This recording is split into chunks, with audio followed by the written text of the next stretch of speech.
The order came down from above. The boss would take the official blame for the sleeper's betrayal. More so, she'd serve as the guinea pig for NASA's manned spaceflight program. By then, NASA had gotten as far as sending a chimp named Ham into space. Now came a whole battery of ground tests to pave the way for a human to take its place. High-G tests, zero-G tests, spacesuit tests, simulations in pressurized oxygen environments. Some of the tests were highly dangerous, too dangerous for the Mercury 7, who were by then already media darlings. So the boss was made to stand in for them. She could have refused the order, argued her side of the story against the CIA, but she didn't. The way she saw it, her military experience made her a potentially valuable asset to those tests. She felt it was her duty to accept. She soon proved herself right. The boss was more than just a guinea pig. She drew on her experience to give the staff focused advice exactly where it was needed. NASA's space program took off again. At the rate they were going, putting a man in space seemed within reach. The higher-ups at NASA were impressed with her talents. They took to calling her the 8th astronaut, the Mercury Lady. The photo I sent you was taken around that time. I suppose maybe they were planning to use it as propaganda, the world's first female astronaut. But then, just as things were looking up, they hit a new snag. The government told them to add a window. There were no windows in NASA's spacecraft back then. Ham never saw the stars around him. But Washington insisted. Their sources told them Soviet spaceships had windows. Space exploration as a form of propaganda in itself. After all, what was the point of sending a man into space if he couldn't tell the world what he'd seen? Most of all, though, they simply couldn't have the Russians doing something they couldn't. It was sheer madness, and everybody knew it. NASA was already facing impossible deadlines. Now they were adding yet another element of uncertainty to the mix. Installing a window would both weaken the spacecraft and make it harder to shield the occupant from cosmic rays. They weren't about to put their Mercury 7 golden boys in that kind of danger. So the boss was chosen as the pilot instead. Even if she made it up into space, she was given less than a 20% chance of returning to Earth alive. But she took it in stride, even helping them make the necessary design changes to the Mercury capsule. It was like going to work every day at NASA to make her own coffin. Then, without warning, the US received intelligence that the Soviets had moved their Vostok spacecraft to the launch site. The launch was set for the following day, April 12th, 1961.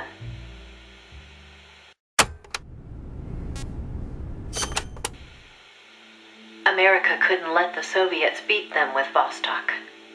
NASA was forced to cut short the testing process and move the launch date up.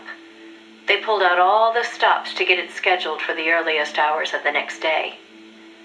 The spacecraft would be launched from Cape Canaveral in the dead of night. For the flight path, they chose a course that would take her as far east as possible. She'd be able to see the Earth in daylight from the window, at least for a little while. The boss climbed into the Mercury capsule, having completed less than 80% of the regular flight procedures. Both the timing and the flight path were risky, and testing was far from complete. But NASA had no other choice. The boss, for her part, never expected to come home alive. She was going on a one-way trip, the American version of Laika the dog. And yet she went all the same. "Someone has to be first," she said. "If fate has chosen me, then I accept, for my country, for the balance of the world." That's how she saw things. My chances may be slim, but I'll take them. I've accepted my fate. If anyone can get through this, I can.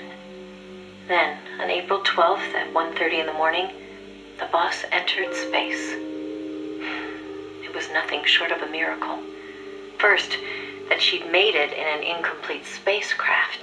And second, that her flight coincided almost exactly with Gagarin's. As the sun rose over the horizon, and cosmic rays began to bombard her through the window, she saw the Earth.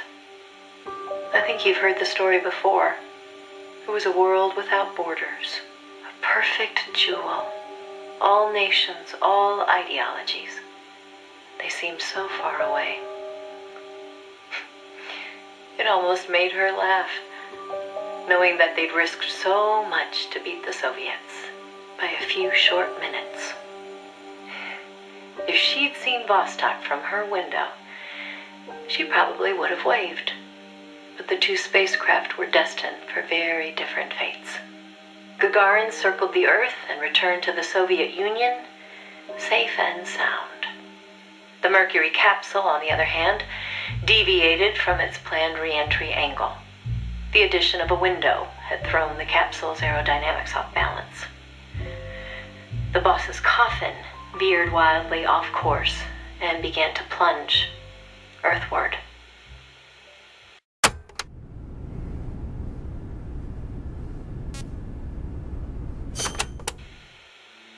The course deviation caused the capsule to miss its splashdown point by a wide margin. It didn't have enough time to decelerate before crashing into the sea. The force of the impact shattered the spacecraft before it started to sink like a stone. The boss used the last of her strength to escape to the surface. Her body was covered in bruises and scorched by radiation. It was a miracle she was still alive. She slipped into a coma and didn't regain consciousness for 6 months. To some, what was worst of all was that she had lost the space race to Gagarin by only a few minutes. That aside, it should have been a proud day for America. Its first manned spaceflight. Sadly, her accomplishment was kept out of the history books. An attempt to save face by Washington. In contrast to Gagarin's orbital flight, America had only managed a ballistic trajectory. Her flight time was much shorter, too. And most importantly, the Soviets had brought back both spacecraft and pilot safely. NASA couldn't even conjure up a half-hearted tale of heroic survival.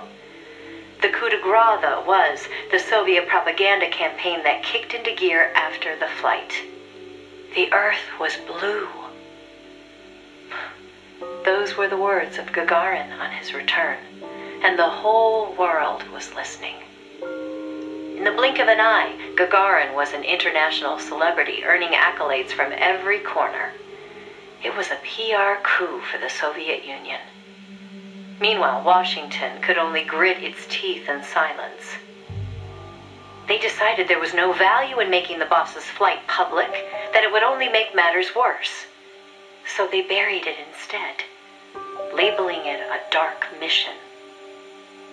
NASA and the CIA did everything in their power to erase all traces of the boss from Project Mercury.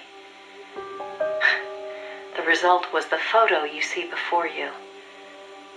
Not a bad job, huh? Not only did they expunge her flight from the records, they denied that she ever existed.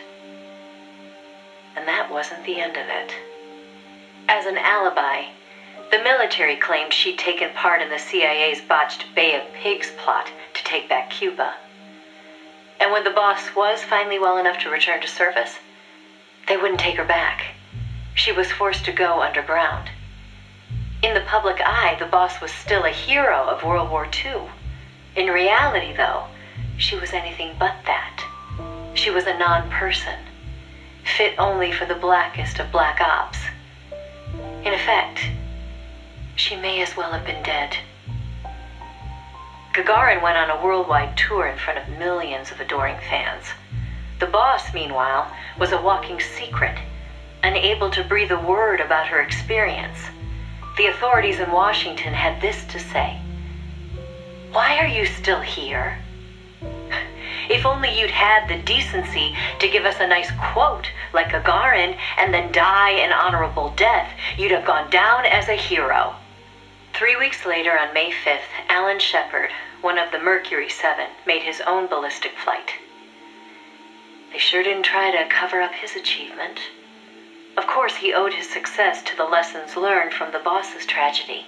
Before sending Gagarin up into space, the Soviets had used a mannequin called Ivan Ivanovich to test the landing procedure, which would make the boss America's version of a crash test dummy. But she didn't care. "I'm happy to be the dummy," she said, "if it'll help the project succeed. Nothing would give me greater satisfaction." And that still wasn't the end of it. The boss had worked through the anti-Moscow faction of the Soviet Union's philosophers to place the sleeper agent, and at some point, the Soviets found out about it. Yet the Americans remained oblivious to the end.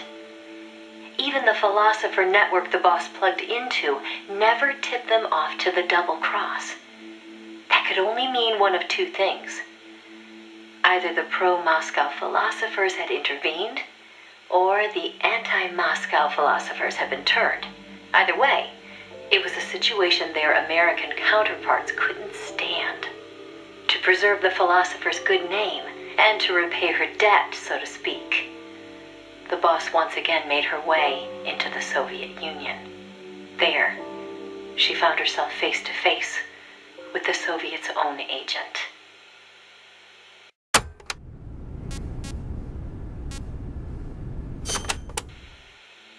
And who should she find awaiting her return to Russia? The one who'd turned her sleeper against her, who'd fed them lies all this time. It was her former comrade in arms, the father of her child, the man known as the Sorrow. He didn't know it was the boss who'd sent the sleeper. Or to be more precise, the Soviet philosophers never told him. Former lovers, forced to fight to the death. One would live and one would die, she told me. That was the revenge the Soviet philosophers had in store for me. If both of them survived, their child would suffer in their place. They were left with no other option. The boss shot him. He offered no resistance. When she returned from the Soviet Union, there was no place left for her to go. She'd sacrificed everything. Everything. For her country. And in return, they treated her like a dead woman. She was made a scapegoat for no good reason. Only because power had changed hands in Washington. Any lesser being would have long since cracked. It was then that one of her old SAS comrades reached out to her, Major Zero, and so Fox was born. She undertook a mission that, well, you should know better than anybody. You are a part of it. 20 days after Shepard's flight, President Kennedy announced that America would put a man on the moon. Without the intelligence the boss obtained, America's space program would never have caught up. Armstrong and Aldrin might never have walked on the moon, but the Americans' gain had cost the boss her health, her honor, and the man she loved. The word tragedy doesn't even begin to describe what she endured. The Soviets continued their manned space flights, and in 1963, Valentina Tereshkova became the so-called first woman in space. It's said they took their cue from NASA's long-buried Mercury Lady project. And so that, Snake, is the mission that kept her away from you for so long. Now, I know what you're thinking. Why not use me as her agent? She knew I'd never even think of betraying her. I think it's because she didn't want to drag you into it. She probably knew what was going to happen. To complete the mission, she'd have to turn to the philosophers, and once she did that, whatever came of it, there'd be a price to pay. No one understood that better than her. So please, Snake, let it go. When she gave me the photo, she left me to decide whether or not to pass it along to you. I know she was torn about it, just as I was. She knew you'd probably blame yourself. Why did she hold on to it for so long? That, I can't say. To remind her of how much it hurt to be erased. She wasn't that kind of person. No. I think she meant it to be a message to you. She had her identity, her life, taken away. But she wanted you, of all people, to know the truth. Snake, you've probably already figured this out, but it's no accident that I'm only now sending you something I've withheld for so long. A little bird tells me you recently made a big decision. You and the boss are different people. I understand that. And I'm not trying to second guess you. I simply wanted you to know what she saw, how she felt. That's all. Keep it with you, Snake. Keep it deep inside. Don't ever forget the path she took. Because you and I are the only people on this earth who know the truth. Boss, I'm sorry, but I can't.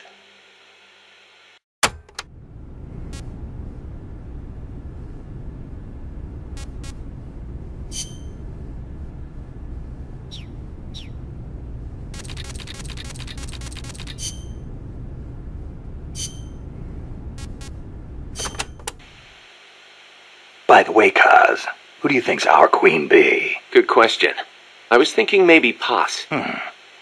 I was thinking Strangelove. Well, I can see that. Or maybe Cecile. On second thought, I might go with Amanda. How about this, Snake? We'll have an army of queen bees. Sure. Why not?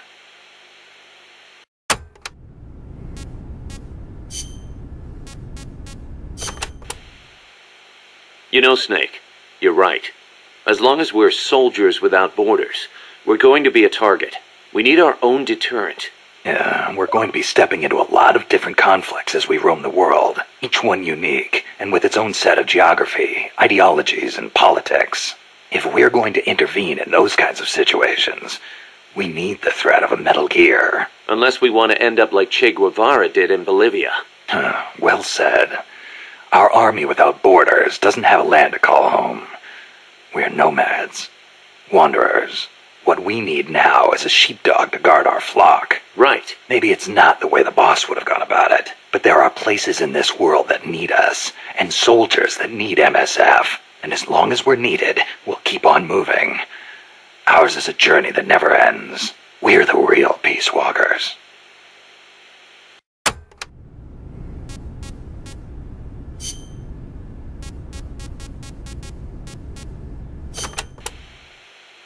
Can you believe the CIA and KGB were actually in cahoots? Never thought I'd see that at the station chief level.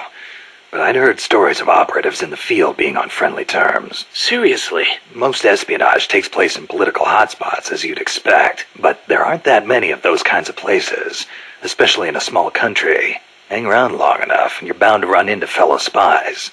Like it or not. You start saying hello, and soon enough you're eating dinner together. Strange bedfellows, huh? Well, I don't know about that. At any rate, this kind of fiasco is what happens when spies get too familiar. Hard to believe, but some people will betray anyone and anything if it suits their interests. The strength of human is in its appeal to human emotions, but its weakness is in its susceptibility to those same emotions. That's why the tide in the intelligence world is shifting towards SIGINT, a network of cold, digital data. where feelings are irrelevant.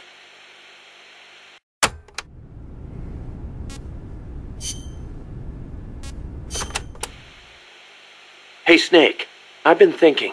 Maybe Che couldn't find a place for himself outside the battlefield either. How so? He led the Cuban Revolution to victory. That's quite an accomplishment. He could have called it quits there and nobody would have blamed him. But he left behind a loving family and a cabinet post to plunge back into the struggle. First in the Congo, then in Bolivia where he met his end. You're overthinking things. Che went back to the battlefield because he was needed there. Read his farewell letter, then you'll understand. Some say he was too idealistic to fit in with the government. Too many scruples, most likely. Maybe so, but I still can't help thinking the reason you look up to Che is because you see something of yourself in him. You left your country behind and plunged into battle. You wander from one battlefield to another, going wherever you're needed. Che was a revolutionary as well as a warrior. He took up arms to fight for his beliefs. I don't do what I do for any ideology. I'm a warrior. Nothing more. Nothing less. Okay, boss. You're right. Just wanted to see how we stacked up against a real hero.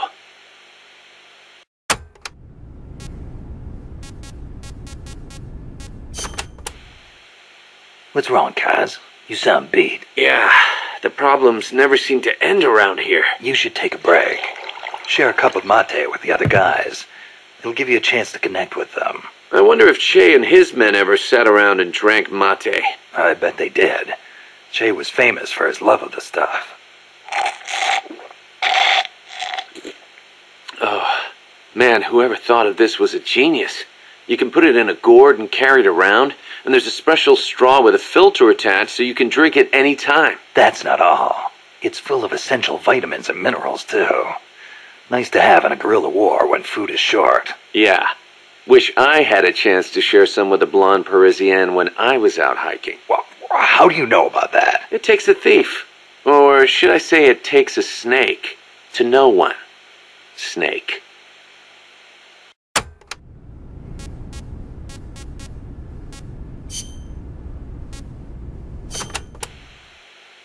March 10th, 1945. 381,300 cluster bombs were dropped on Tokyo. Japanese houses at the time were almost all made of wood. In that single day, a third of Tokyo burned to the ground. My mom lost her family and home in that raid. She had to move to Yokosuka and live with her cousin. The B-29s kept on coming, razing other major cities throughout Japan without mercy. Then, in August, they dropped atomic bombs on Hiroshima and Nagasaki, and Japan surrendered to the United States at last. After that, Yokosuka was flooded with American soldiers come to occupy the country. My mother was still in her mid-teens, and she learned from her cousin how to survive in that town, by servicing the troops. That's how she met my father, and how I was born. My father was an officer serving with the government section of Allied GHQ under General Whitney. Whitney was known as MacArthur's shadow, and my father rode his coattails to a pretty high rank. While he was in Japan, he treated my mom like a wife. After he went back to the States, though, she never heard from him. I wasn't born until after he went back. My mom raised me as a single mother. She used the money my father left her to open a shop selling cigarettes and stuff to occupation troops. It was a decent living, but I didn't have citizenship.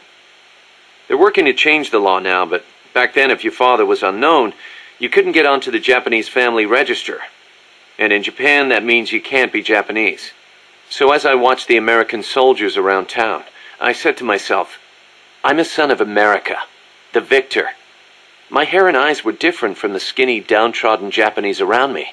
I told myself I'd leave this country someday and return to my true homeland. When I was around 10 years old, my mom fell ill, pretty much leaving me to run the shop in her place. One day I found a single picture of my father in the back of a drawer in the shop. I'd show it to the American soldiers who came into the store.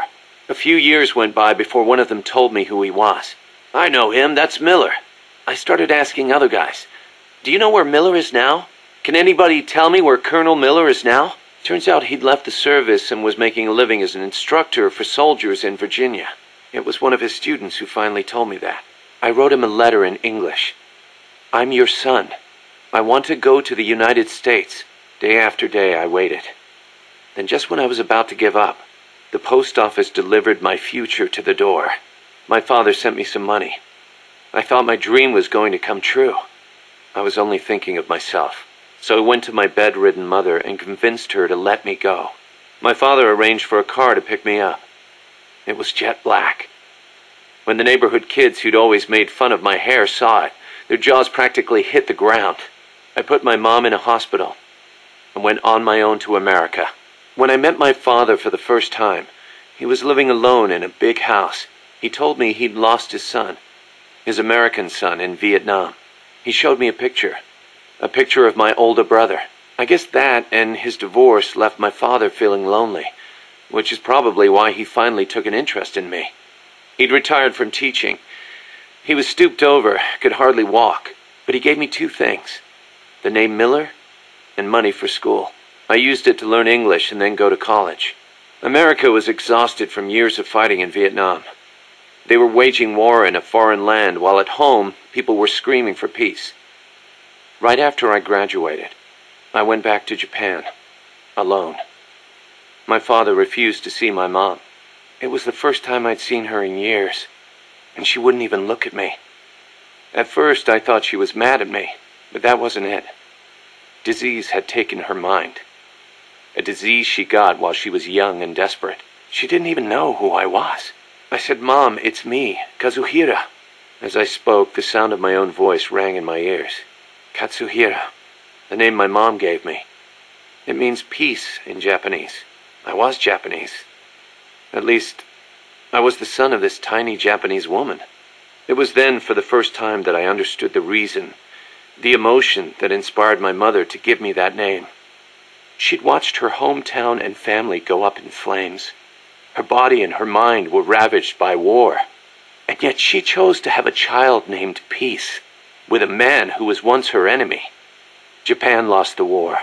But what good is war as a measure of a country? Since the war and up until the oil shock last year, Japan's economy has grown every single year. It's on its way to becoming a stronger country than ever. I stayed in Japan and joined the JSDF. I was 22 at the time. I did it to pay our bills. But it wasn't just that. I could have found work anywhere, and I knew it. And still, I couldn't think of anything else to do with myself. 2 years later, I didn't have to worry about Mom's hospital bills anymore. I left the JSDF and went back to the States. My father was already dead and buried. I was told he'd shot himself in the head. America crushed Japan, but it also crushed my father. My American dream was over. After that, I drifted around and, well, you know the rest. GHQ made women like my mother. It made Japan's peace constitution and the JSDF. And it made me. I was spawned by war, but I don't want to die in one. I won't die for a country, and I won't live like a pauper. I won't have my fate decided by some family register. So as long as I stick with you, boss, I've got a good feeling none of that will happen.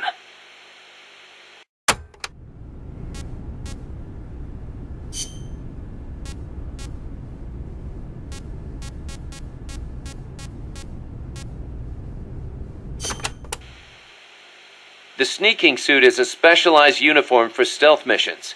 It provides excellent camo in any stage.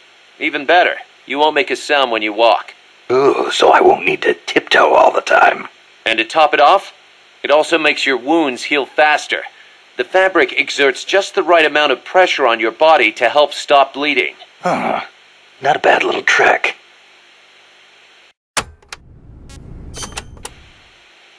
The battle dress uniform is the opposite of the sneaking suit, in that it's specialized for combat. It lets you carry plenty of weapons and ammo, and provides excellent protection. Not the best choice for sneaking, but if you feel like playing one-man army, this is the uniform of choice. Looks pretty damn heavy. It is. You won't be able to move as fast with it on, meaning it's not good for running away either. Keep that in mind.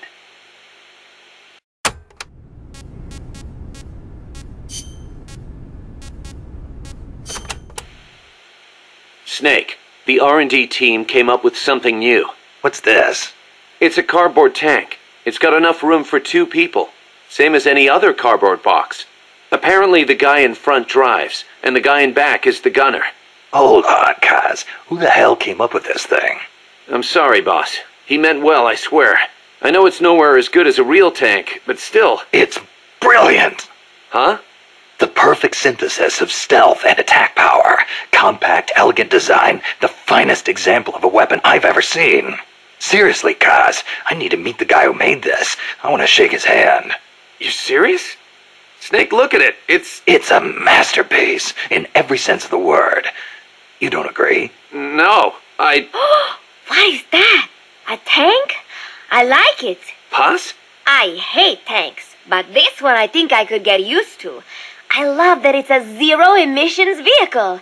It will not hurt the forests of Costa Rica. What? Nice work, Kaz. I see I made the right choice making you second in command. But is there something wrong with me?